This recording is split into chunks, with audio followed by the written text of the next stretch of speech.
Go.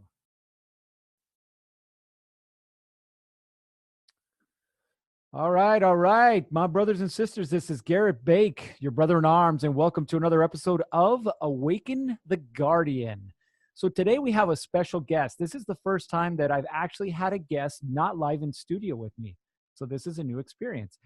For those of you who are watching this, which you will be able to on the YouTube channel, it'll be up soon, you'll actually see Scott's face. I have with me who I consider to be a brother in arms. This is Scott Ramsdell. Scott, go ahead and say hi to the audience. Hi, everyone. Scott Ramsdell coming to you from Minnesota. Minnesota, eh? Yes, Minnesota, eh? So I've actually never been to Minnesota. And I don't know, Scott, have you ever been to Arizona? I lived in Arizona for about 6 months. 6 months. So he was smart. He's like, it's hotter than balls here. I'm going to go somewhere else. Just kidding. I went down there. I went down there for a job interview in July, and it was 116 degrees outside. I'm like, fuck this. But then, of course, I wake up here today, and it's 48 degrees. So you deal with different things, and that's the way it is, I guess. You get it everywhere. That's right. That's right. So the reason that Scott is on the show today is because he has a very unique story. Now, Scott and I have a slight history. We have had the opportunity to work together, and we'll share a little bit of that farther down in the show. But this is what I need you to understand, right? So today, the topic is going to delve into some things that a lot of police officers are really uncomfortable with. And that's why they need to be talked about. See, a lot of you fall into this trap of because someone says that you are something, then you just assume that you are, and then it starts to shape your life. Most of the time, though, it doesn't shape it in a positive way. But without further ado, I'm going to let Scott share his story. So, Scott, go ahead and tell me a little bit about yourself. So you grew up in Minnesota, correct? Yes. Yep. Small town in Minnesota. What was that small town? I'm curious. It was called Elk River. When I moved there, when I was probably in kindergarten or so, I'm originally from a smaller town in Wisconsin called Spooner, Wisconsin. And then we moved to Elk River when I was probably 5 or 6. And when I moved there, there was about 6,000 people in the town. It was a farming community. So then I lived in Elk River my whole life. I've moved around a bit. And now I live in a smaller town of about 2,300 people, about 15 miles away from Elk River. All right. And so how far away from Minneapolis is Elk River? This is just me being curious. Elk River is probably 35, 40 minutes. Oh, It's just outside of the 7-county inner ring suburbs. All right. So you're pretty close if you need to. There's a Costco for your wife, right? Absolutely. That's what matters most. My wife goes, if I ever move, there has to be a Target within half an hour. I'm like, seriously? These are the requirements you're putting on me? But anyway, so how did you get into law enforcement? My journey into law enforcement is a little unique. I know I still have a lot of friends in law enforcement, and a lot of them kind of grew up wanting to be cops. Me wasn't the case.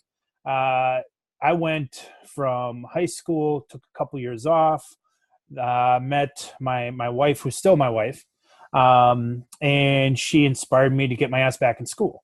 So I enrolled at a junior college, went there for a year and a half or so, picked up playing football there again. I was a pretty good high school athlete. And then from there, I transferred to the University of Minnesota. I walked on the football team there, made the team, played for about a year and a half. What position did you play? I came in as a running back.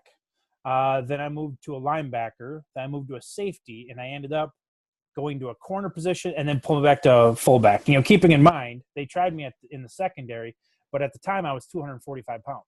So I would have been the biggest, slowest corner in the Big Ten. Absolutely. Probably the hardest hitter, but the biggest and slowest. So they ended up figuring out where they wanted me, so I ended up playing fullback until I got injured, had to quit playing football. So how this all leads into my journey into law enforcement is I graduated from the University of Minnesota. My undergrad degree is in sociology, kinesiology, and rhetoric. So it's nothing to do with law enforcement with the exception of the little sociology part. So I get married to my wife during college, and we both graduate about the same time. and we decide we want to start having kids. So we get pregnant with our first kid, and we're like, fuck. I need to have some type of job that, one, pays money, and two, more importantly, has health insurance. Right. So I'm looking around. I'm like, you know what? Minneapolis is hiring, so I'm going to go be a cop. So they were hiring through a cadet program, which basically, as long as you had a 4-year degree, they put you through a 9-month academy, put you through all your skills training, and in Minnesota, you have to have a 2-year college degree to be able to be a police officer. So the exception to that is if you have a 4-year degree, then they put you through what's a skills program, and they take a post test, and you get your police officer's license. And that's the course I took. So I got hired by Minneapolis. I was a little bit older than a lot of the people in the class, just because at this time I was, 27, 28 years old.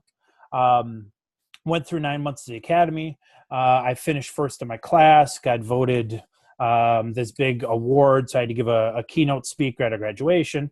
And then my journey started in law enforcement. And this was back in late 96. All right. So there you have it. And for those of you who've been paying attention to the podcast, we had Sean Ravey on a couple episodes ago, who a police officer here in Phoenix. And interesting that he also started his career later. He was a little later than you, though. He started when he was 40. But same thing. He ended up being at the top of his class. Ended up giving the speech at the end. So interesting how these men seem to be hovering around the program, we'll say. So you start your career, and where do you start? Do you work patrol? Where do you end up? Minneapolis has, I want to say, is like a 4-month FTO program. Okay. So they put you on different shifts in different parts of the cities. And Minneapolis is a very unique city. It's actually quite small in comparison to a lot of the other cities. But there's 2 precincts within the 5 precincts that are the heaviest with the heaviest call volume. One of those precincts is called the 4th precinct. The other one's called the 3rd precinct. I started my field training in the 3rd precinct. Loved what I did there. Got transferred to the 4th precinct. Loved what I did there. I actually put a request to stay on North Side, and that's where the highest level of person-on-person crime is. But then, i.e., that's where the shit goes down. Absolutely. That's where you wanted to be. I did. I put a request to stay there, and so I graduated with my field training, and then they basically, when all the cadets graduate the field training, they have a draft. And the different commanders pick who they want. Wow. Yeah. NFL style. I like it. Yes. So I ended up getting drafted to go back to the 3rd precinct, which is an awesome precinct. It's one of the city's larger precincts, but it's a very unique precinct because you've got, arguably the most drug-riddled neighborhood. You also have another neighborhood that is 100% gang-owned. But then all within the same precinct, you've got these $1 million houses along the lakes and on the river. So it was a very unique precinct because the call load was uniquely different depending on which district you worked. Right. So I got drafted in, and at the time they were having, this was in the late 90s, and Minneapolis had a serious heroin problem. And the heroin coming in from Chicago it wasn't getting stepped on, enough so that we had overdoses, we had, gang wars, we had all that shit going on. I'm going to pause you real quick because there are some people who listen who are not police officers. And although I understand exactly what you're talking about, they don't. So when he says it hasn't been stepped on, most drugs, when they come in from other locations, i.e. Mexico, China, the Middle East, Asia, they're in their pure form. And this could be heroin, cocaine, anything like that. But in order to turn a higher profit, what these drug dealers do is they will take the drugs and they will cut them or mix them with other drugs. Another popular term is also stepped on. So they will dilute the purity of the drugs. So when they don't dilute the purity and people are used to a diluted drug, the effects obviously are much worse. So go ahead. So we ended up having, this very potent heroin coming in. So we ended up having a lot of overdoses and a lot of deaths, coupled with crack was super prevalent at the time. and crack, in Minnesota is about $20 a rock. So, we had a lot of street crime, a lot of low-level crimes, a lot of, robberies, things like that, because people needed their fix. So Minneapolis at the time had an initiative where they launched these beat officers, not beat as in to beat down somebody, but we had a designated foot beat. Right. Clarify that for you guys who think that all officers do is beat people up. Yes. So I was assigned as a beat officer. So my job for the first 3 years or so of my career was to patrol a designated area. And the area that I was chosen to patrol was the most, it was the intersection that had the highest crime rate, the highest drug use, and the highest person-on-person crime in the entire city. The precinct wasn't as high, but the intersection that I worked was. So on a daily basis for the better part of 3 or 4 years, I was either foot chasing people, car chasing people, fighting with people. My gun was out on a daily basis, multiple times pointing at people. And it was a regular shit show, which at the time I absolutely loved. And looking back, I'm sure we'll get to this. Looking back, it was a little different for me. Right. But at the time, was it you were mainly in a car or on foot or on a bike? Yes, I was in a car, on foot, and on a bike. Okay. Did you have a partner that you rode with, or were you mainly by yourself? We were with partners, and looking back, it's interesting because I actually, over the course of these 3 or 4 years, I probably had 4 or 5 different partners. And looking back, I think it was because of the daily work that we had to do. Right. And I just think it was probably too much for certain people. Right. Where me, I'm like, fuck it, this is awesome. I look forward to doing this shit every day. Mm-hmm. And then we did mix in some other tactics where we were in plainclothes. We worked with some of the plainclothes units. So you did this right at the beginning of your career. Absolutely, yes. Wow. And most police officers, for those of you that are listening, and I know there's a lot of you cops that work in rural agencies and you don't have these opportunities, but I want you to still, even if you work in a large city, like understand how rare this opportunity is, this experience to be able to right away, you're like down in the trenches. Most cops, they get assigned to the nicer neighborhoods, working graveyards on the weekends. But Scott had a unique experience here where he was able to immediately go in to the trenches and go to war. Yeah, and you say go to war because that's at the time that was the mindset. I remember there was months where I had I believe my highest arrest total for any 1 month, I had like 140 arrests, of which 90 of them were felonies. So it was a busy time. Let's just put it that way. That's quite a few felonies. Like, yes, let's be honest.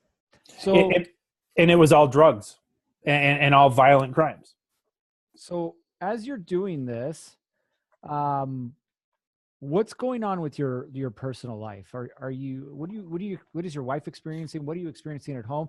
Because I want people to start to understand. I've talked a lot about it, and you guys are probably tired of hearing me talk about it, but I want you to hear from another man's perspective, an officer who spent his time in the trenches, and I'll keep using that term because that's what it is. And yes, it is a daily war. What that did to him as a man, and then how that affected his family. So go ahead. It's interesting because the first couple years where I was working the uniform beat position, I absolutely was in love with my job. I thought it was the greatest thing ever. And at the time, I would spend as much time as I could working that job between working my regular hours, working overtime hours, working part-time jobs. And it was all kind of feeding basically feeding my ego that this is cool. I'm a crime fighter. I'm damaging this. So how many hours were you averaging a week?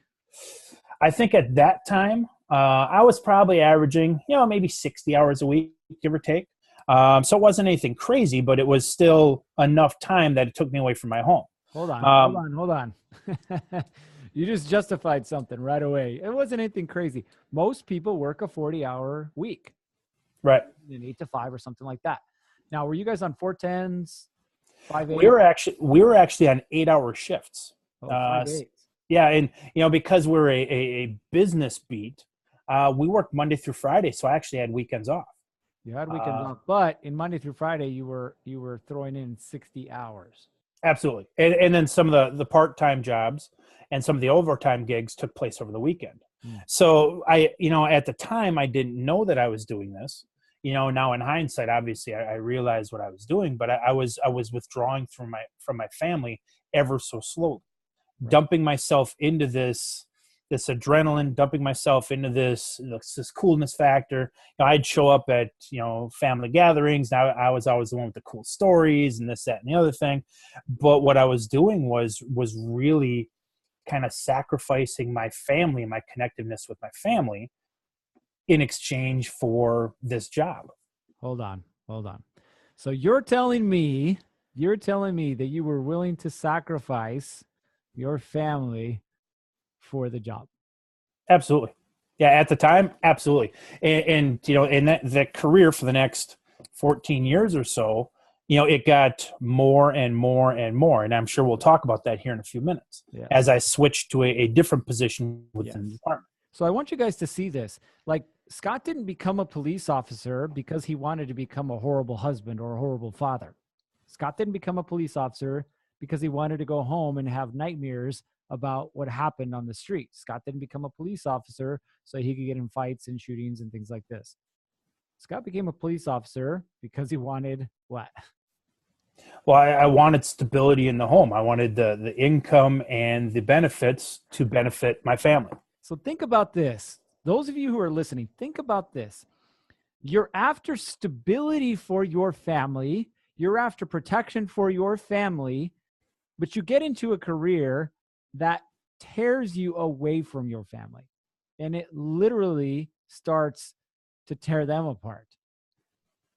And you've heard my wife talk on the show, and now you're hearing a man say the exact same thing that I've been telling you. This job is hard because unintentionally and subconsciously, it will start to tear you apart. Now, if you're not careful, a lot of things happen. And we're going to talk more about Scott's story. But what I want you guys to listen to how he describes where his life was going, right? And we all get to this point where where we need help and we're not willing to ask for it, right? So I know that a lot of you guys listening are in this position right now, and that's why I created this tactical guide, and I talked to you guys about it. It's a tactical guide to become an elite, and basically what it does is it just helps you get real clear on where it is that you are right now in your life, what it is that you want, and what's in the way of you getting it. Like, that's it. So go to awakentheguardian.com and you can download your free tactical guide. Because as you're going to listen to Scott and his story, we haven't even gotten to the good stuff yet. Like, he's literally in the first 4 years of his career. I want you guys to understand this. We got a long ways to go. But what I want you to see is that it is possible for you to get what you want out of life. It is. So, Scott, back to you. So we're 4 years in. You're starting to notice that you're withdrawing a little bit, but at the same time, you're probably a man saying, I got this, like, it'll be all right. Yeah, absolutely. And at the time, I didn't know I was withdrawing. I thought this was just, I'm working. That's it. So, as we're going through it, and there was a few critical incidents during that time, nothing to the level of the shooting I got involved, but there was... Hold on. Critical incidents. We got to go in a little more detail. When you're talking about critical incidents, what are you talking about? Everyone has kind of their own definition of it. For me, basically a critical incident, now with hindsight looking back, is anything that kind of disrupts my reality. Pulling a car over, giving them a couple tickets, that doesn't really disrupt your reality. Going to a call, doing CPR on a dying baby, that disrupts your reality. And I think during these first 4 years, looking back, I probably had 4 of these type calls that I can remember vividly. And even though this was, going on 18 years ago, I still remember these calls to the day. as far as what was happening, my experiences, things like that. So my interpretation of critical incidents might be a little different, but mine is anything that kind of disrupts my reality and causes me to pause and say, what the fuck? That's just kind of my. Like this. I actually, this is the first time that I've heard a critical incident described this way. A critical incident being something that disrupts your reality and causes you to pause. Like, think about this in your life. Most of us think that just a shooting is a critical incident. That's what we see it as. But Scott hit the nail on the head. Anything that makes you pause and stop and like, what the hell is going on, really is a critical incident. Now, let me ask you, at this time, did you have any kind of a system or a coping mechanism or a way to process these critical incidents? No. So what would you do with all these feelings and emotions and things that were building up? I was a man. I didn't have feelings and emotions. I just shoved that shit down and let them stew somewhere that I didn't even want to visit. Just shoved them down and locked them away. That's it. So you have these 4 critical incidents, and guys, listen, I know you want to hear what they are, and we'll probably bring Scott back on for another show to talk about those, but there's actually something bigger coming. So he has these 4 critical incidents that literally cause him to pause and be like, what the hell is going on? But he continues doing the job and he continues to shove this stuff down. Now, these 4 critical incidents over like what time frame are we talking? These were probably the first 3 years of my career. Wow. 4 and 3 years. So still a new officer.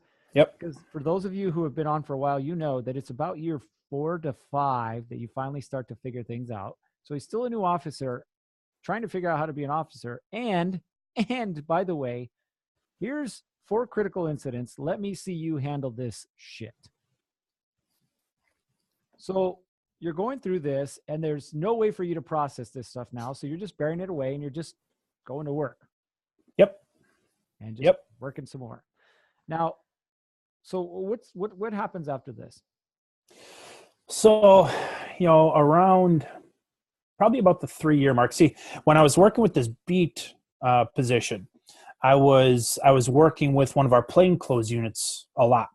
And part of my job working with them is I was one of their takedown officers. So if they're doing a drug rip or a street rip or something like that, some detail, I would be assigned to them as a uniform presence as one of the arrest squads.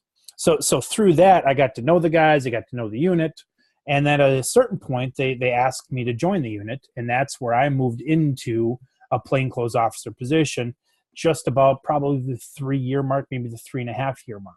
I still couldn't figure out patrol, but now I get dumped into this really cool plainclothes. I get to wear what I want, look what I want. I come in when I want, work as much as I want, and do super cool shit. And I'm like, fuck yeah. My ego's like, yep, that's for me. So I joined it.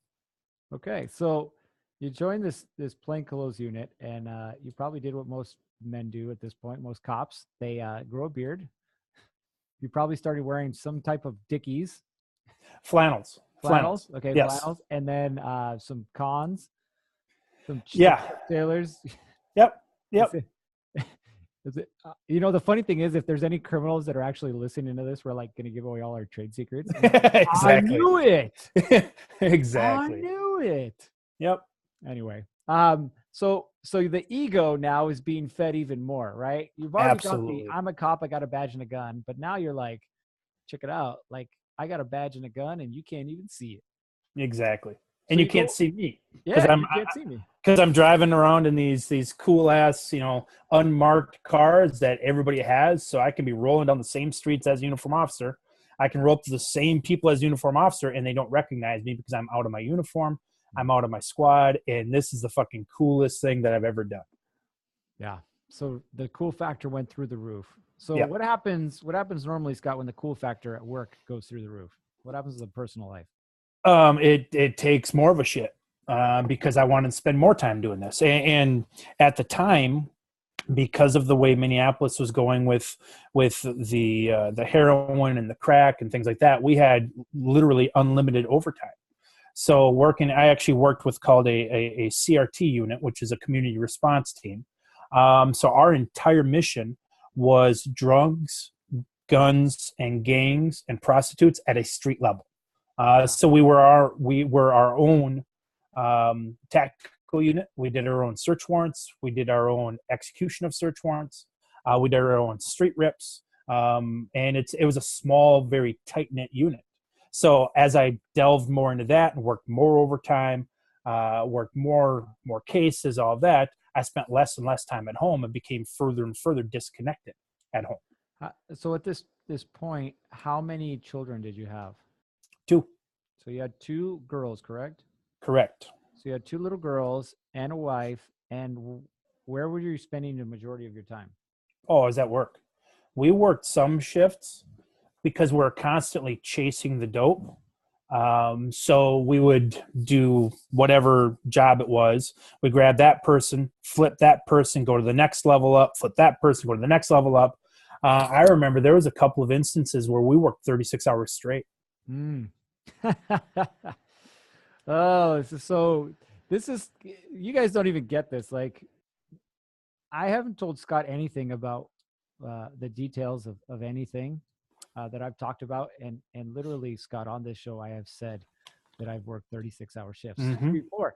So again, it's not unique. Like, you guys think that you're so unique, like nobody understands me. There's no other cops that work like I do. They don't have the problems that I do. Like, you're full of shit is what you are. Because the truth is that we're all the same. We're all driven by ego. We all work so much that we start to ignore our family. And we all get to a point where we're like, how did it get this way? And then realize that we don't have the tools to do anything about it. So how long were you assigned to this community response team? I was with that unit for the better part of 7 years. 7 years. Okay. So let's fast forward a little bit. And I know I'm kind of jumping ahead, but I want you guys I want to get to some other stuff. So you're part of the street crimes unit, and not to beat a dead horse, but you're spending all your time at work, none of time with your family. Your personal life's a shit show, so it's just easier to be at work. Yeah, and I'll even tell you a little bit more of a shit show. My wife is going through all our pictures and everything, organizing them right now, and she grabbed this picture of, we were at my daughter's elementary school, and at the time my kids were young. They're, first, second grade, something like that. And I came right from work. Funny story. I think it's funny. At the time, it was funnier than hell. Now it's like, well, that's really fucking sad. But I showed up at the elementary school in my flannel and my beard and everything. And I came right from a search warrant there. And I still had evidence in my pocket because I was going back to work. So I showed up to an elementary school literally with a pocket full of marijuana. And that I completely forgot was there because I'm so focused in, I'm going back to work. It was still in my pocket. I show up with my guns, with my handcuffs, everything. Nobody sees any of that. And then I reach in my pocket and there's evidence that I was going to bring back and put forth into the evidence chain. But yeah. So literally at this point, you're becoming a drive-by dad.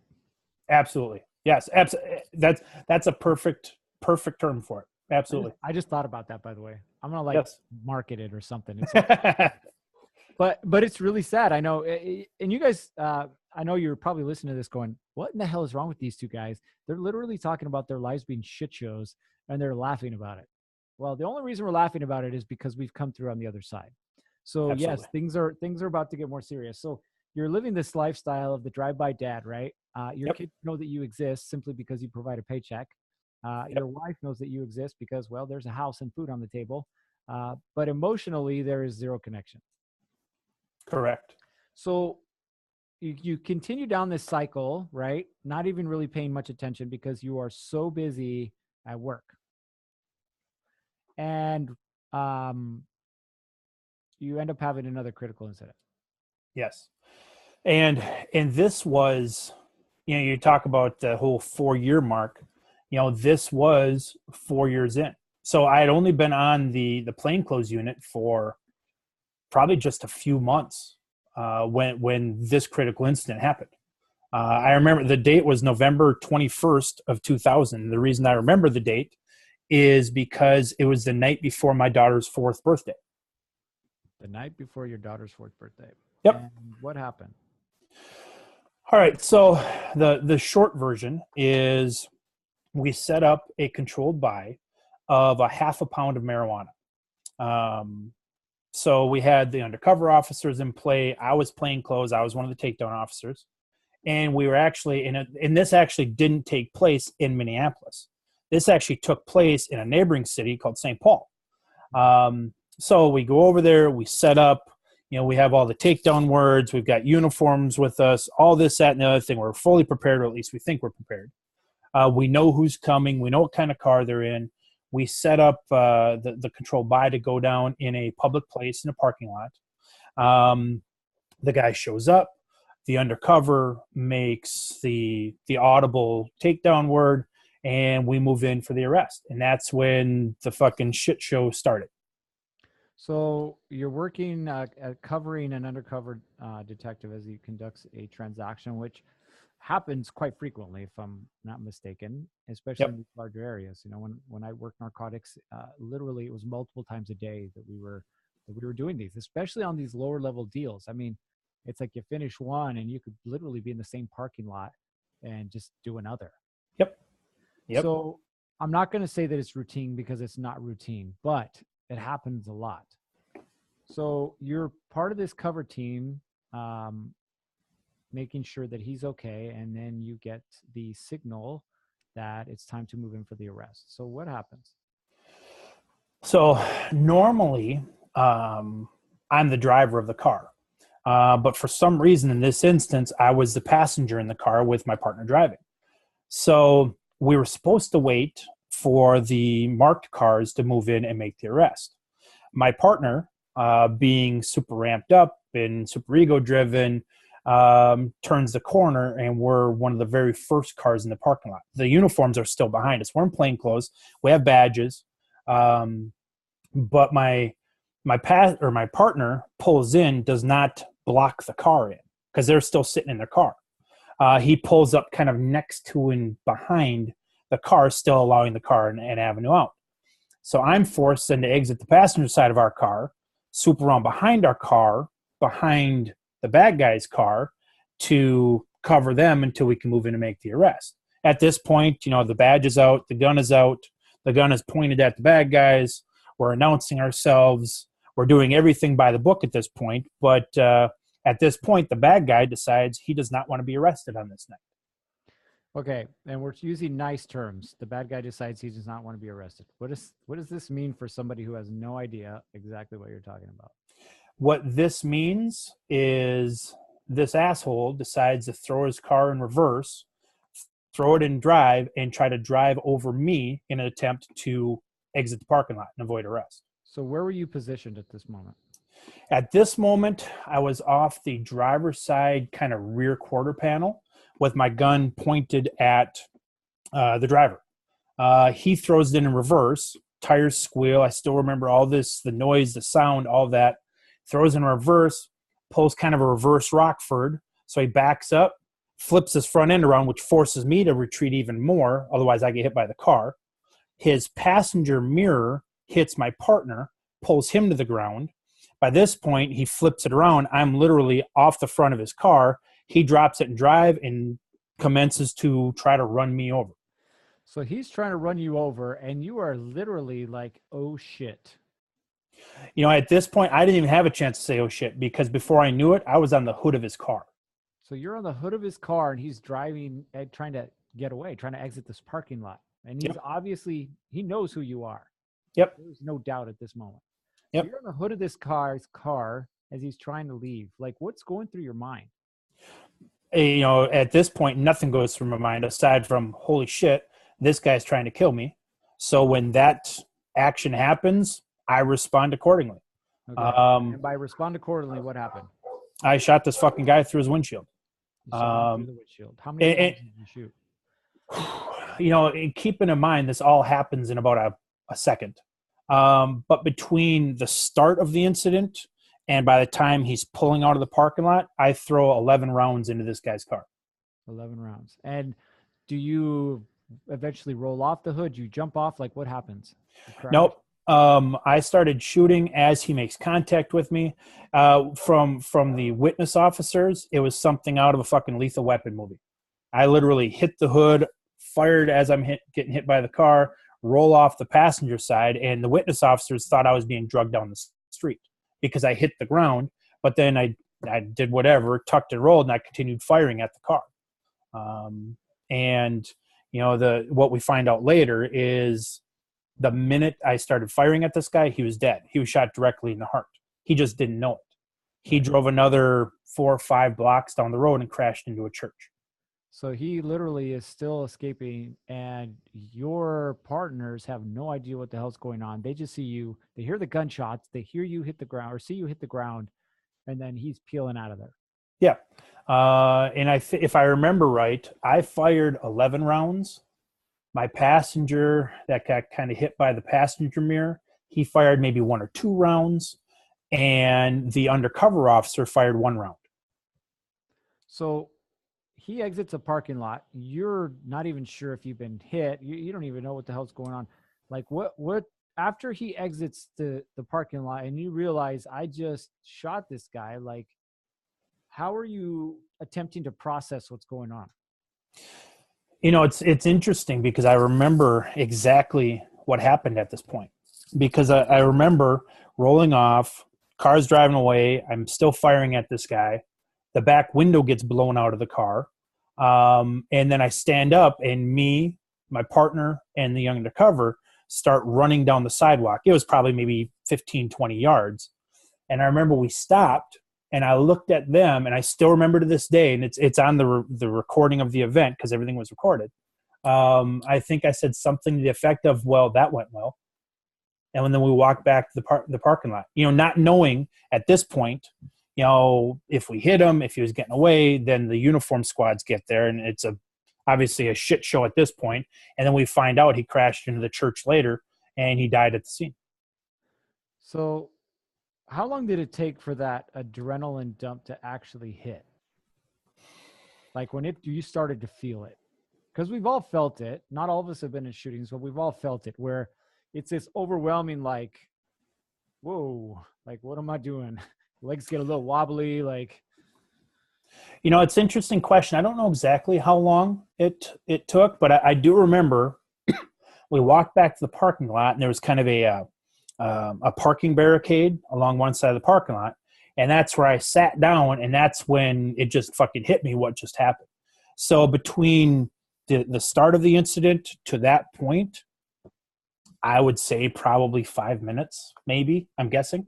Yeah. And so bad guy ends up dying, which, let's be honest, I don't even really care about him, and I don't think you do either. Nope. So what's going on in your mind, though, at this point? You're 5 minutes in, you're sitting on the curb, you're just realizing, shit, I just got in a shooting, and I almost lost my life. So what's going on with these feelings and these emotions that are running through your mind right now? At the time, I didn't process it that I almost lost my life. Because at the time, I believed I was invincible. That it doesn't matter what fucking happens, I'm coming home at the end of the day. I had that mindset. So at the time, I didn't realize that I'd almost lost my life. I just processed it as I just shot a guy, and now what's next? So that kind of feeling of uncertainty. Because obviously they talk about critical incidents, they talk about shooting, they talk about use of force, but until you've been in that instance, you don't know what the fuck to expect. So over the next few minutes, that's more of the uncertainty came over me. It's like, what the fuck happens now? And so eventually I'm guessing higher ups arrive, and they start to go through the process of freezing the scene, and starting to process things. So as let me ask you, did they interview you on scene or back at the station? No, neither actually. What had happened, because we were not in our city, St. Paul took control of the scene. And then it took probably 15 minutes or so before, other higher ups showed up from Minneapolis. And when that happened, they immediately took the UC, my partner, and myself, and separated us. They put us in separate. Initially, St. Paul put us in the back of their squad cars, which was fucked up. Wow. But then when our higher ups showed up, they put us in separate cars, but they were separate Minneapolis cars. We weren't in the back seat anymore. We're in the front seat. And that's when the process started. That's when, from there, we got taken to a local hospital. We had to give blood. We had to give urine. We were starting to become, almost subjects of this investigation immediately. Hold on. You use the word subject, but what do you actually mean when you say that? Well, at that point, when they separated us and put us in different cars, that's what we do, the bad guys. So my mind is thinking, fuck, am I a bad guy? What's going on here? So and you're then feeling more like a suspect than you are a subject. Yes, exactly. So we're at the hospital. We're doing all that. Our range guys show up and take our guns from us. By the end of the night, they gave me a new gun to go home with. But at that point, it's like they take my gun from me. They take all of my clothes as evidence. And then eventually, and this is a couple hours later, a federation attorney shows up, a union attorney shows up. And that's when I started getting the counsel of what to do, what not to do, what to say. I knew not to say shit. And then that process for the next probably 4, 5, 6 hours. And I ended up getting dropped back off at our station and drove home at, I would say, probably 3 o'clock in the morning. Now, what's do you text your wife? Do you call your wife? What's the interaction that you have with your wife right now? I think I called my wife at a certain point. Didn't tell her a whole lot of anything. I kind of gave her the lowdown. So when I walked in at 3 o'clock in the morning, she was there and her parents were there too. Because it had been a couple hours since I called her. So, she called her parents came over, so I could walk in the door at 3 o'clock in the morning or whatever fuck time it is. And that's the first time we have, face-to-face after the incident. So you're still, how are you feeling at this point? Are you still feeling like Mr. Invincible, or what are you starting to feel? I'm starting to question things. I'm still feeling invincible, but now I'm starting to think, well, what the fuck? Did I do the right thing? Did I do the wrong thing? They took my gun, they took my clothes. This is what I do to people when I arrest them for a crime. So what's that next step? Where is it going to go? And then the really fucked up thing is, I mentioned this before, it was my daughter's 4th birthday the next day. So in like 5 hours, I had to get up, go to a 4-year-old birthday party at a fucking bowling alley and pretend everything was okay. So listen, for those of you who are listening to this, you're going to hate me right now, but I'm going to do this on purpose. So we are going to end the episode here and actually continue it next week. And there's a reason behind this. You can't consume all this at one period of time. Like, you can't.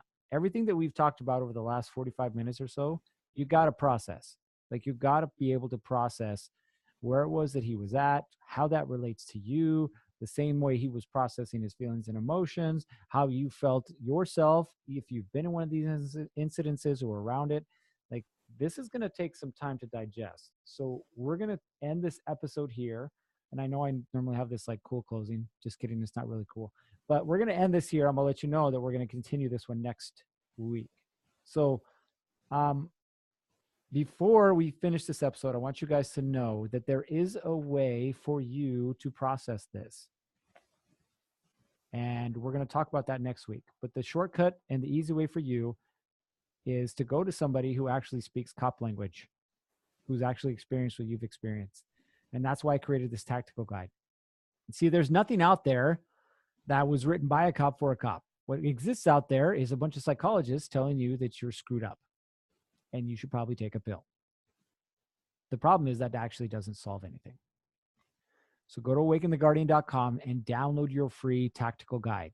Yes, I'm talking to you who's probably rolling your eyes right now going, I don't need this. I'm good. Yeah, I was you. All right. So until next week, stay safe and we'll see you on the next one. All right. Slight pause there. So yes, I try to keep the episodes between 28 and 40 minutes. I Obviously, this is going to go a little longer. I had a feeling Right. it would, but that's good. So if you need to go to the bathroom, go to the bathroom, grab some water or something, because now we get to get into actual heavy stuff. What we were going to talk about. Right, right. Yeah, give me a second. I'll be right back. Yeah, go ahead.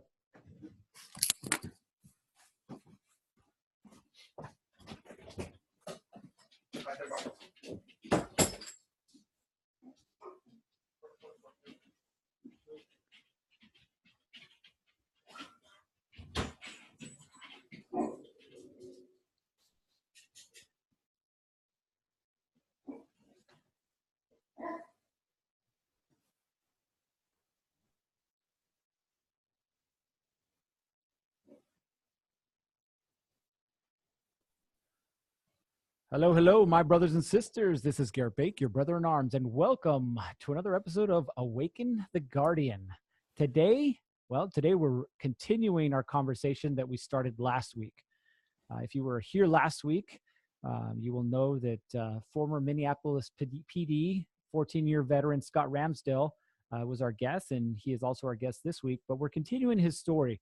And what we talked about last week was, again, how it was that he started with police work, his experience when he started off being in the community response team, and then the fact that over a short period of time he had 4 critical incidences, and how these critical incidences have started to affect him. But we really started to dive deep into the last one, and the last one was an officer-involved shooting that he was involved in, where he ended up being part of a cover team for an undercover drug deal, ended up on the hood of the suspect's vehicle as he tried to escape, and was forced to use deadly force to save his own life. And what he's talking about, and where we left off, was he got home at 3 o'clock in the morning after, frankly, being treated like a suspect, and 5 hours later had to be up acting like a normal dad for his daughter's birthday. So you go to bed. You got home at 3 o'clock. Did you actually go to sleep at 3 o'clock though? No, I probably end up hitting the rack about 5 or 6, which gave me the better part of probably 2 or 3 hours worth of laying down, not sleeping, but laying down. Has your mind even started to process what had just happened? No, not at all. So you wake up, I'm guessing, in a fog. Yep. And you got to now put a smile on your face because it's your daughter's birthday. Absolutely. So how did that day go? You say I woke up in a fog. That whole day was a fog. I remember we had a birthday party at a bowling alley. I don't remember much about it. And it's, the interesting part is, the only people that knew that this had happened was my wife and her parents. So we're at this birthday party with all these cute little 4-year-olds running around, throwing bowling balls down the alley, bumping off the bumpers, all that kind of stuff. And so we all have to put this face on like it's our kid's 4-year-old birthday party. So the entire day was kind of a fog, and really it was about, I was trying to be present, but obviously I wasn't. And it was about, just trying to figure out what the next steps are, because I was told I will have 3 days off. I was told that I have to give a statement, but none of that had any concrete, you're going to do this at this time. And throughout the day, at some point, I get called from the attorney that showed up the night before, schedules time for me to go in and have an appointment with him to kind of tell him my side of the story. And that's pretty much how that day went. So you wake up in a fog. You're dealing with this, I don't even know what's going on at work, i.e. the uncertainty. You're trying to put a smile on and pretend that everything's okay. And the truth is that you still haven't had an opportunity to try and process the feelings and the emotions of what in the hell just happened. Absolutely. Yep. No time to do any of that. So as you're going through this process then of after the shooting, right? What is the overwhelming, let's see, how do I put this? How does the department start to treat you? The department, they start treating me like a suspect. They demand I come in to give an interview. They schedule out. I have to do this large therapy session with somebody that's not qualified to lead it, with all of the members of the team that was there. And then my attorney at one point tells me that they'll be releasing my name publicly. And this was probably a couple, 2-3 days after. I was supposed to take 3 days. I took, I don't know, 5 or 6 days. I'm like, fuck it, I ain't going back because I don't know what the fuck I'm going to be doing. So at that point, the department starts treating me like a suspect. And so you're getting treated like a suspect from the very organization that you have literally bled for, sacrificed your entire personal life for. And now instead of being treated as one of your own, you're being treated like, okay, this is just another bad guy. And the fucked up part is, for those 4 years, I was getting accolades and appreciation. I would get awards, all that from the same department. But in the course of this, probably 5 seconds of this incident, the entire tables have flipped. And I don't know how to fucking deal with this because I'm just doing my fucking job. You know, I'm doing what I've been trained to do. But all of a sudden, over the course of a 5-second interaction, you know, now I'm a bad guy. So nobody has reached out to you. Nobody has taught you what to do. Yes, you had to go to a quote unquote therapy session, which I'm not going to put words in your mouth, but I've been involved in a few, and it's let's hold hands and kumbaya and pretend that the world is right. Right. Yeah, absolutely. And so you're still, I mean, we've talking about your career. How far are you in again at this point? 4 years. So you're 4 years in, and we've already talked about the fact that every time feelings and emotions came up, that you stuff them down like every other cop does. But this is something that kind of was so big that it didn't allow you to stuff it down. Like it wasn't something that you could just pretend was not there. You know, I did my best to stuff it down. And that showed up in other ways. But I was still of the mindset is, you know, I'm a fucking dude. I'm a fucking tough guy. I'm a fucking cop. So this is just what it needs to be.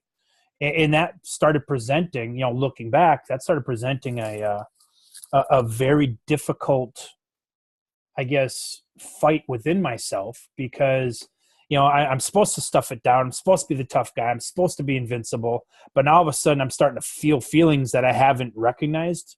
And that started causing, I guess the best term is kind of turmoil within myself that I didn't know how to deal with.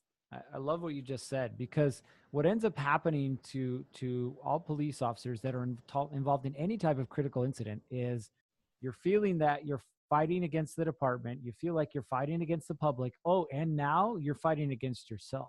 Yeah. So where do you turn? What is it that you do at this moment? And what ends up happening to you in this instance, like over an extended period of time? Over an extended period of time, you know, they released my name. They released all of our names, my pictures in the newspaper, and it's less than flattering. Just because Minneapolis cops and St. Paul shoot this guy, blah, blah, blah, blah, blah. So I'm getting lambasted in the papers. I'm getting lambasted in the news. I'm getting treated like a suspect by my department. And I started just kind of completely withdrawing.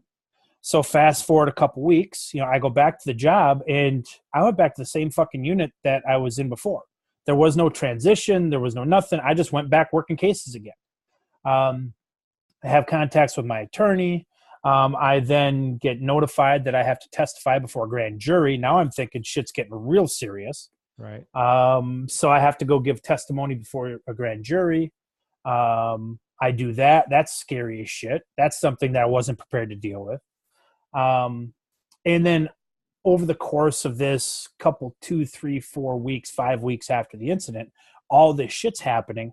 And what I don't realize is happening at the time is all of this stress and all of the feelings that I've been pushing down had started presenting themselves in other ways within my life. I remember specifically the first morning that I woke up, middle of the night, with, I didn't know what the fuck it was. I felt like I was having a heart attack. I couldn't breathe. Well, it turns out I was having a fucking panic attack. But I didn't know why. I didn't know what. I thought it might have just been stress related at the time. This is just, well, I'm under a lot of stress, so this happens. This is normal. I'll just dismiss that, push that down, just keep forward with the rest of my life. Wow. So I want you guys to listen to this. How many of you guys have woken up in the middle of the night and not known why? Like literally, this is a panic attack. And Scott's experienced it, and I've experienced it, and many of you have experienced the same thing. And it's because you have a critical incident, something happens that isn't normal, you don't know how to process it, and they're like, okay, just take a couple days and then come back to work, and let's just pretend that none of this happened. Like, we expect you to be the same cop. Yes, you just shot and killed someone, but we expect you to be the same person. Nobody talks about it. They just said, here's your caseload. Go to work. So this process continues, and eventually what happens with the grand jury and everything else? What happens with the case? We do our testimony between myself, the other officers, everybody that's there, and it comes back very, very quickly, no bill, which means there's no charges. We did nothing wrong. They exonerate all parties involved. So then I'm like, okay, cool. So I go back to doing what I'm doing. But then at that point, we'll kind of speed this up over the next few years. I continued withdrawing. I continued pulling back. It got to the point where I didn't even go on vacations with my family. I mentioned earlier that my wife was going through pictures lately, and she showed me all these pictures, and I wasn't present in a lot of these pictures because I wasn't there. Guess what I was doing? I was fucking working. So at this point, I keep working more. I keep staying at the station more. I keep working longer hours, doing shit upon shit upon shit. And, nothing gets better at home. In fact, it gets worse. So here you are expected to just continue on with your life. And I want you guys to see this because I had the exact same pattern, and many of you do as well. You wonder why your relationships at home aren't working. It's because you're sedating with work. Because you know how to handle a case. Like, I tell you, this is the bad guy, go find him. You'll do what you need to do to go find him. I tell you, go to this area because they're selling drugs. You'll go take care of the problem. You know how to deal with that. But your personal life already isn't working. And then you throw on top of it a critical incident. And somehow you yourself are supposed to figure out how to make it all work. And so you don't have any tools. You don't have any tactics. You don't have any techniques when it comes to dealing with your personal life. So we do exactly what you just said, Scott. It's easier for us to sedate than it is to actually try and create that connection because we don't know how to do it. And right. Some of us, we sedate with alcohol, some with porn, some with other women, some with drugs, some with work, or some with all of them. It doesn't matter what it is. The fact of the matter is you would rather be doing something else than you would dealing with the pain. And so right now, the biggest pain in your life is your family. And so you're not going on vacations, and let me guess it, because you're telling your family, oh, I have to work. Absolutely. Yep. Funny you should say that because not this week, but over the last, I would say, year, that there's been multiple times that my wife has done the same thing, looking through pictures and pointed out to me the fact that I wasn't there. And I use that excuse over and over and over again. So this is a few years now after your incident, and you're still dealing with the fact that you can't figure out how to deal with this stuff inside. So yeah, what ends up happening? Well, things get worse at home. As far as me being detached, me not engaging. But then personally myself, I start going down a more of a, I guess to keep it lighter, more of a dark road. I started becoming someone who at a certain point, I just said, this has got to change. I was having, thoughts of suicide. I would sit in my car trying to figure out how to, make it look like an accident or make it look like somebody else, because I knew that if I died in my squad or if I died in my car, that my family would be set up for the rest of their lives. My kids would go to free college. My wife would get a big settlement. And this is a fucked up justification I had for my way out, because I didn't I didn't know what the feelings were. I didn't know how to deal with it. So I'm just like, fuck this. This is way too hard. And I hated who I was becoming. So I would go through this on a daily basis, this turmoil, and it just kept getting worse and worse and worse until at a certain point, I wouldn't say I had a revelation. I just said, enough's enough. I got to fucking do something different. Right. So I left the department. I took a leave of absence. So what I'm hearing is exactly what I went through. And it is this idea that if I'm not around, what I ultimately want is connection with my wife and my kids. I want them to be taken care of. But I feel, because I don't know how to do this, I feel that if I'm not around, they will be taken care of better than if I am around. Like, this is what we start to justify in our minds. This is what we start to tell ourselves, that they're better off without me.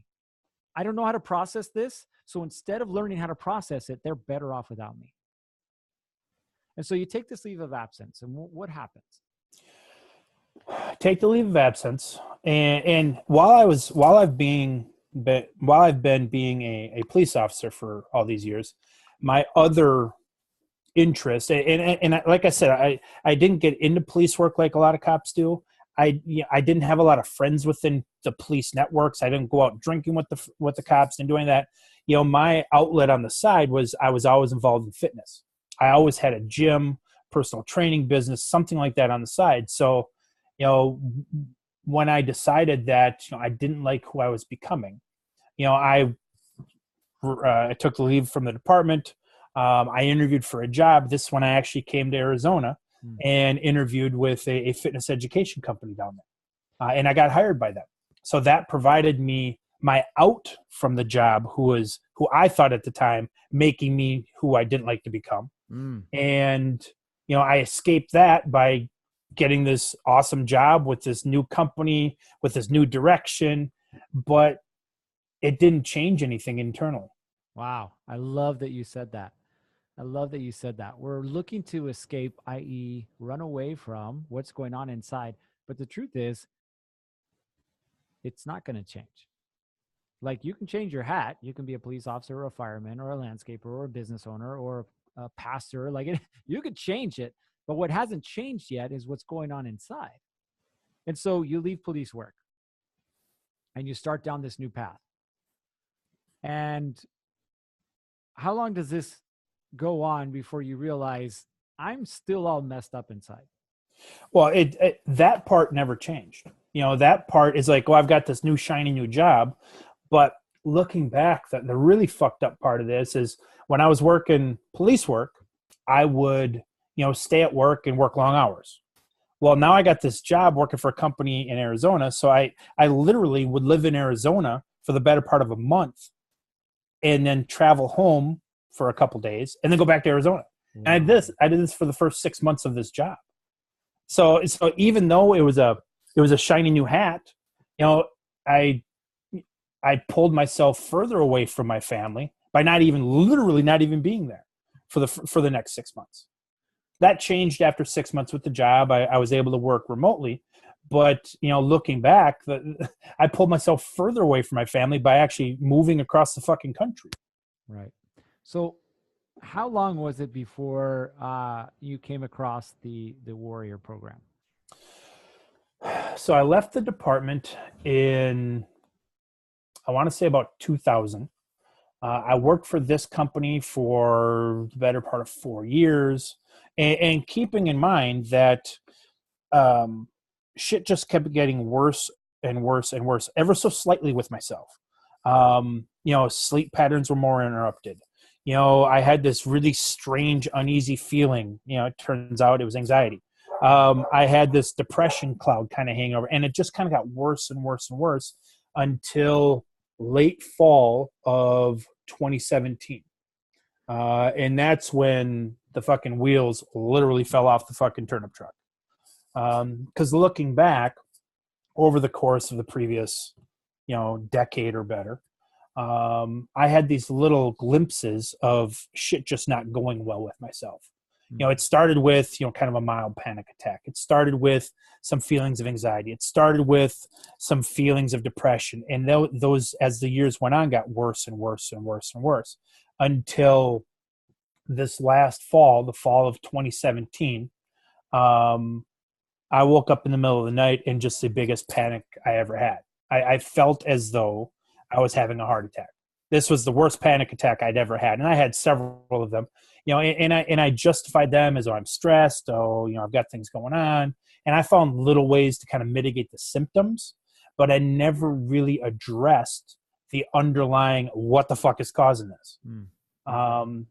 And it got worse. I mean, over the course of the next probably month and a half, I withdraw completely from everybody. I was in, what I've identified now as my pit. It was dark. It was fucking scary. It's, getting up every day was fucking painful. So during this period of time, are you seeking quote unquote professional help? Yes. During this time, I started seeing a therapist, which I still do see. And he first kind of cracked the lid a little bit to get me talk about things. But nothing really. I was looking for a fix. There's a problem. I got to fix it. I was looking for a fix. Right. So I would start changing things. You're changing my diet, changing this, but it kept getting fucking worse and worse and worse, to the point where I had developed a severe case of insomnia, to the point where I was afraid, literally fearful of my bed. So my wife would go to bed, and I would, the minute it started getting dark outside, I just had this rush of anxiety, this rush of I couldn't sit still. It got to the point where I couldn't even sit in a chair. So as pathetic as this sounds, when my wife would go to bed and it would be dark outside, I would pace inside my house. I would literally pace. I've got a small house, so I would do a figure eight between walking in my living room, walking in my kitchen for hours upon hours upon hours, until 6 o'clock in the morning. My wife would get up to go to work.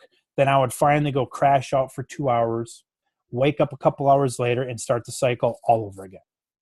So what you're telling me is your inability to find a way to deal with the facts of your life and the feelings that were produced caused you to almost sacrifice everything. Yeah. And I hate the word "cause me to," because that puts me more of in a victim role. Right. But the reality is, at the time, that's exactly what was happening. Right. And it got worse and worse. And after, this was probably 6 or 7 weeks of it getting worse and worse and worse. And my wife is awesome. We've been married now 26 years. We've been together 29 years. So I remember this was in January. My mom was in the hospital for whatever reason. It's something not minor, but something minor. And I picked the worst fight with my wife ever over something just fucking dumb. At this point now, looking back, this was the start of me burning down my entire fucking life. It would have been my wife first, then my kids, then my job. And once I had nothing else, the finality would have been me taking my own life. Because and nothing left. I had nothing left because I burned everything down. Fortunately, when I picked that fight with my wife, we literally we were on the phone. We met up in cars in a parking lot, in a fucking church parking lot. We had just this knockdown, drag out argument, and I was just being the asshole. We left, and then something happened, and at this, now looking back, what this was, this was the voice kind of coming to me and saying, enough's enough. You need to fucking fix this. So I call my wife. We meet back in the same fucking church parking lot, and at this point, we're both crying. And she's like, you got to fix this, and I'm here for you, but this isn't happening. This isn't working anymore.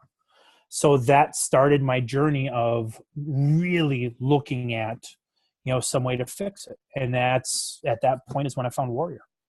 Okay. So, you find this Warrior program, and what does it look like to you on the surface?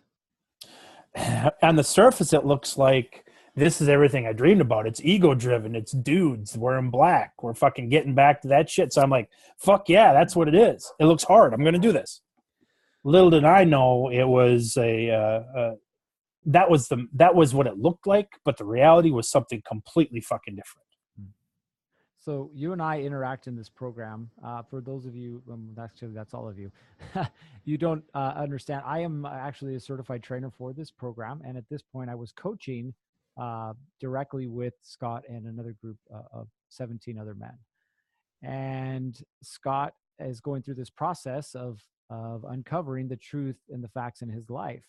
And we come across this incident that you thought that you dealt with, because somebody had labeled it as what? It was no bill. It was good. I did nothing wrong. It was done. Right. But still, you had these feelings of guilt and shame associated with the incident because of how you were treated as a suspect internally, because of how you were executed or crucified externally, and you still hadn't been able to deal with this. And because of this and these other critical incidences, your life had become what it was at this moment. Yeah, and what the therapist diagnosed it with is PTSD. Whoa, whoa, whoa, whoa, whoa. There it is, the magical word. So you guys are 2 episodes in, and we're talking about the magical word, PTSD. PTSD. And I love what you said about critical incidences at the beginning of the previous show. Do you remember what you said? About it disrupting. All it is it's disrupting what you know, and it causes you to stop and go, whoa, what the hell is going on? Like Scott said this at the beginning of the last episode. You should go watch it or listen to it. So all PTSD really is an inability for us to deal with some traumatic event. In other words, our body and our minds don't know how to process something. That's what PTSD is. So instead of actually teaching our minds and our bodies how to process and deal with these situations, we simply diagnose it, i.e. PTSD, and we say, take some pills and good luck trying to figure out the rest of your life. So Scott and I had this massive collision around this idea of PTSD. And what happened to you when you were able to see that PTSD for you was nothing more than the guilt and the shame? You know, that was a major. When I say major, that's not a big enough word. That was a major paradigm shift for me. This was in the lead up. This was in the days before I actually went to the Crucible Warrior Week, and I was being, I don't want to say requested, I was being demanded by yourself to start telling the truth and getting real about what the facts were. And I can't remember if it was in a video or if it was in text afterwards, but I mentioned PTSD and you were just on my shit. You're like, fuck this, fuck you. That's not what you have. What you have is shame and guilt. And right there, I'm like, what the fuck? And I think I even said to you, what the fuck do you know about me? And blah, blah, blah, blah, blah. That was my ego coming forward to say, fuck you, I'm bigger than you, I'll kick your ass. But then over the course of the next, 10 days or so, and just kind of digging and digging and digging and giving myself over to the process, that's exactly what it was. It wasn't the shame and the guilt from killing the guy. That had nothing to do with it. It's how I was treated by the department, by the public, but really more so for me, just kicking my own ass about not being there for my family and being shameful and being guilty that I wasn't there. And without you being, and we talk about this in training all the time, there are no coincidences. There's, I don't know how many coaches there are within Warrior, but there's a lot. But the possibility for me to have you as one of my coaches being police officers is, there's a good chance that anybody else could have been my coach, but it just so happened that you were my coach at that time, talking to me the way I needed to be talked to, treating me the way I needed to be treated, which really shook me out of this 18-year funk that brought me to a new path within my life. So let me ask you this. Do you think anything would have changed if I was not a police officer? I think things would have changed slightly, but you getting to the bottom of who I am, because that's who you are, is what caused the shift. So I think, and I think the world of a lot of the other coaches, and they could have got me to a certain place, but without your experience and your knowledge of what I do, it never would have worked the way it has worked. Right. So listen, guys, like this is not like a paid advertising. I'm not paying Scott to say this, but what I want you to see is one thing is that we as first responders, we as police officers, we process things a certain way. We deal with things a certain way. We see things a certain way. And so it's really difficult for other people to get inside our heads because how do you talk to somebody who's never been involved in a shooting? How do you talk to somebody who's never held a dead baby in their hands? How do you deal with somebody who's never been stabbed? Like the world that we have surrounded ourselves in and sacrificed for is a very unique world. So I'm going to tell you two things. One, if you're looking for help, there are resources for you. Now, I went through this same program. It's a program I've talked to you about before. It's called Wake Up Warrior. If you feel like this is something that could help you, I encourage you to reach out. You can go to, I think it's wakeupwarrior.com. I don't know. They got a few different sites. Look it up. You'll see a crazy Persian and a guy named Garrett J. White. If you would like to talk to a police officer about this, reach out to me. We will talk.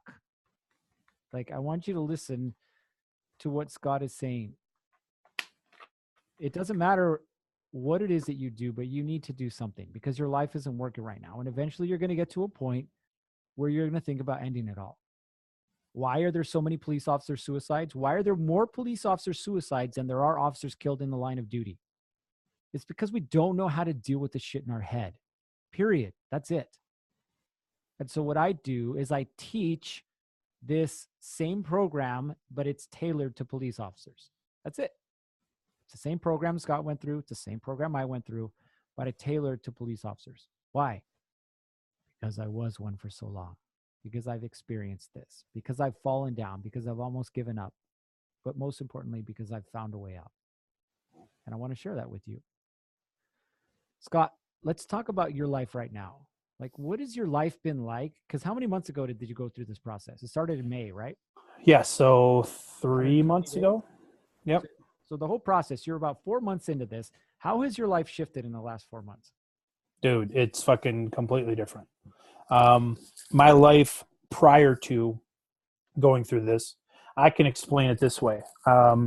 My daily adventure would be walking around in a really dark place with these big heavy chains hanging off my fucking arms with my legs and just slugging through life. And over the past 4 months, those chains have started to break. They started to fall off to the point where I'm at now. And, my life now is nowhere I could have imagined it would have been 6 months ago. And I'm optimistic. I'm excited. The anxiety's gone. The insomnia is gone. The depression is gone. I just feel like a new fucking person. But I do know that every day I need to get up and make that conscious choice to be that new person and to completely evolve myself every fucking day. Because I've had days where they're not all fucking rainbows and unicorns. I've had days where I wake up and I'm like, fuck this. And my old self catches up literally right away. So I have to get up every day knowing I literally have to go to war. We talked about going to war before. Well, now I go to war with myself every day to make sure I stay on this path. I stay on my new purpose. I stay on, the course that has brought me so much closer to my wife, so much closer to my family, so much closer to my friends, and it's really so much closer to myself. That every day I need to make that conscious decision. Wow. Like literally, I got nothing else to say. Scott just said it all. Like if you never listen to a word that I say, listen to Scott. It's about your daily routine. Like you have to win the daily war, period. Your life will continue to suck if you don't. The reason that I was able to get where I am in life is simply because I chose to start winning the daily war. The reason that Scott was able to shift his entire life in 4 months was because he chose to win the daily war. So the question is, what are you doing to win your daily war? What process do you have in place? What system do you have or do you use to do that? If you don't have one, I get it. I didn't, Scott didn't either, but I do have one now. And this process, this system is built upon the Warrior's Way, which is simply helping you win the daily war. So reach out and we can chat. Reach out to Wake Up Warrior if that's the path that you want to choose. If you just have questions about how it all works, reach out. I'll talk to you about everything. Because if there's one thing that I can own right now, and I can tell you with a surety that Scott owns as well, it's the truth. And our ability to deal with the truth has given us what we have in our lives right now. So Scott, any last words? You know, my last words, and this is talking to the law enforcement professionals that are on this, or the first responders, is you're not special. You're not unique. We all have the same issues. We all have the same thoughts. And if you're tired of those same thoughts, if you're tired of those same experiences, reach out to Garrett, because he's got a program that will help get you to where you want to be. Thank you. And again, you can reach me a couple different ways. My email address is Gerritt, Gerritt, @warriorguardian.com. If you don't want to talk to me right now, but you want something tangible in your hands, go to awakentheguardian.com. We've got a free tactical guide to become an elite. Just got to put your name and your email address in there and boom, you'll have it. But listen, whatever it is that you do, do something, because what you've been doing up to this point has not been working. On that note, Scott, thank you again for being here. I really appreciate it. And again, I'm honored to be a part of your life. I'm honored to be able to help you get what it is that you want. It has been something that has been an incredible experience for me. You are the first police officer that I've led through any type of program associated with this. And to see the results that you've attained are absolutely insane. If any of you want to know more about Scott's story, reach out to me and I'll put you guys in contact. I'm not going to blast this stuff on here because, well, there's a bunch of haters on here too. That being said, that is it for today's episode. Again, awakentheguardian.com. You can download your free tactical guide if you want to get a hold of me, Gerritt @warriorguardian.com. Scott, again, thank you. And my brothers and sisters who are listening, as always, stay safe. And we'll see you on the next one.